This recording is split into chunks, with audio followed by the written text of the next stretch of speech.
दोस्तों, जरा सोचिए, अगर आपकी अपनी कहानी का हीरो कोई और नहीं बल्कि आपका अपना कार्टून कैरेक्टर हो तो अगर आपके पास कोई डरावनी कहानी हो तो हमें नीचे दिए हुए ईमेल पर वॉइस नोट भेजिए।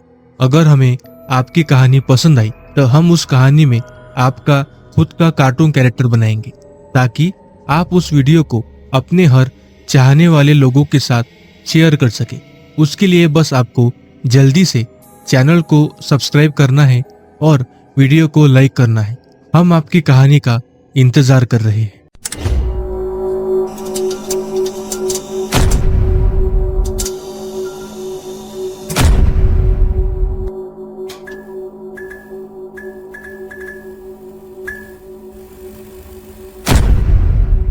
बहुत दिनों के बाद मैं अपने माँ बाप के साथ कहीं घूमने जा रहा था क्योंकि मैंने बहुत जिद कर अपने पिताजी को मनाया था।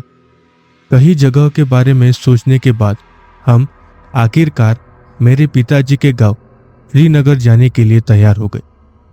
लेकिन मैंने कभी सपने में भी नहीं सोचा था कि यह सफर हमें आगे जाकर कितना भारी पड़ने वाला था और इसकी वजह से मुझे पूरी जिंदगी भर का डर अपने साथ लेकर जिंदा रहना पड़ेगा। तो चलिए मैं आज आपको मेरे साथ घटी एक सच्ची कहानी बताने जा रहा हूँ। मैं हूँ रोहन। मैं 10वीं क्लास में पढ़ता था। मेरी एग्जाम खत्म हो चुकी थी तो गर्मी की छुट्टी के लिए मैंने अपने पिताजी को बहुत मन्नतें कर कहीं घूमने लेके जाने के लिए मनाया। तो हम मेरे पिताजी के गांव श्रीनगर घूमने आ गए। मैंने मेरे पिताजी से अपने गांव के बारे में कुछ बताने के लिए कहा। मैं अपने गांव के बारे में अब क्या ही बताऊं। बचपन में मैं जब तुम्हारे दादा दादी गुजर गए तब मैं बहुत छोटा था और इसीलिए मुझे शहर के एक अनाथ आश्रम में पढ़ने जाना पड़ा, जहां आकर मैं तुम्हारी माँ से मिला और हमने आपस में शादी कर ली। उसके बाद मैं कभी भी अपने गांव नहीं आया। आज कई साल बाद हम अपने गांव जा रहे हैं। पिताजी की ये बात सुन मैं और ज्यादा उत्साहित हो गया कि कैसा होगा मेरे पिताजी का गांव। सफर बहुत ज्यादा लंबा था और इसीलिए अब हमें भूख लगी थी तो हम रास्ते में एक ढाबे पर अपनी गाड़ी रोकते हैं। उस ढाबे से मेरा गांव बस 10 किलोमीटर दूर था। हमने खाने का ऑर्डर दिया।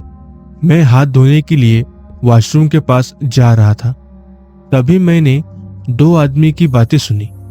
यार, आज तो बाल बाल बच गए। अच्छा हुआ कि हम उस हवेली में नहीं गए, वरना जो हाल आज रवि का हुआ है वही हाल हमारा भी हो सकता था। उनकी ये बात मैंने सुन ली थी। मैं वापस अपनी जगह खाना खाने आ गया। वो दोनों आदमी भी वहां से चले गए। कुछ देर बाद हम गांव में आ गए।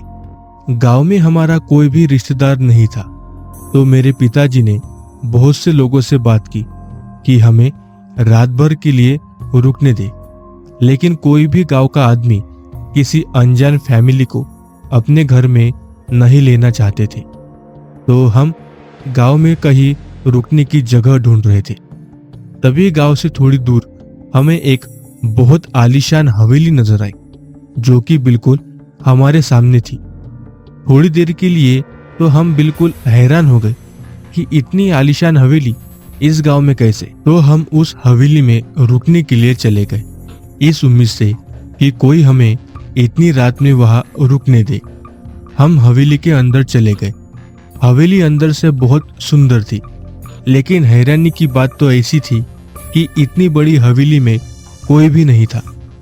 मेरे पिता ने पूरी जगह अच्छे से देख ली, लेकिन उन्हें वहां पर कोई भी नजर नहीं आ रहा था। तो हम वहां से जाने लगे। जैसे ही हम दरवाजे के पास पहुंचे, वहां अचानक से एक आदमी नजर आया। वो हमारे पास आकर हमसे पूछता है, कौन हो तुम लोग और बिना किसी से पूछे इस हवेली में क्या कर रहे हो। दरअसल हम लोग शहर से इस गांव घूमने आए थे और हमारे पास रुकने के लिए कोई भी जगह नहीं है। तो अगर आपको कोई परेशानी ना हो तो क्या हम तीनों बस आज रात के लिए यहाँ पर रुक सकते हैं। ठीक है, रुक जाओ, लेकिन मेरी एक बात याद रखना, इस हवेली में रात में इधर उधर मत घूमना, चुपचाप अपने कमरे के अंदर ही रहना। उधर एक कमरा है, वहां पर जाकर सो जा। उस बूढ़े का बोलने का तरीका थोड़ा अजीब था। जैसे उस बूढ़े ने कहा, हम कमरे में जाकर सो गए। रात हुई, मेरी नींद अचानक से टूट गई क्योंकि मुझे बाहर से कुछ अजीब अजीब सी आवाज सुनाई दे रही थी।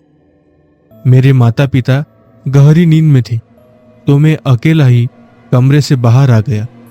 बाहर आंगन में वही बूढ़ा आदमी कोई चीज जमीन में दबा रहा था। थोड़ा नजदीक जाकर मैंने देखा तो वो किसी आदमी को जमीन में गाड़ रहा था। वो बूढ़ा आदमी मेरी तरफ देखता है, तभी मैं वहीं पर छुप गया। वो बूढ़ा मेरी तरफ आता है। मेरे पीछे एक कमरा था, तो मैं उसमें आकर छुप जाता हूँ।